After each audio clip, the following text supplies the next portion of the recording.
Estem aquí avui a la tercera trobada de Pobles Sense Fronteres amb en Lluís Freixas, alcalde de Campllong. Per què heu vingut aquí en aquesta trobada? Bueno, nosaltres des de Can Llong hem considerat, des de que ens en vàrem enterar que es feien aquestes trobades, doncs, que la nostra participació no havia de faltar-hi, no? I que si podem aportar un gra de sorra perquè els catalans del nord del Pirineus i els catalans del sud del Pirineus doncs fem coses conjuntament i potenciem d'alguna manera o altra la cultura catalana, doncs endavant, no? I per això som aquí, no? Heu parlat amb alguns alcaldes? Què s'ha dit aquest dematí?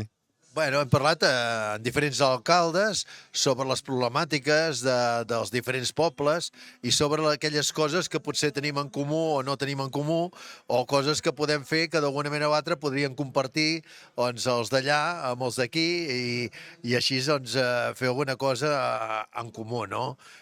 Jo suposo que al llarg si no és aquest any serà l'any que ve o l'altre, no? Això possibilitarà doncs, que diferents enteses entre els del nord i els del sud per fer possibles trobades, actes culturals, entendre'ns que la història és comuna i que tenim un camí per endavant doncs, que el podem fer potser conjuntament, no? Bueno, molt bé, moltes gràcies. Ara toca el pica-pica. Ah, sí, anem a fer el pica-pica per acabar el dia, no?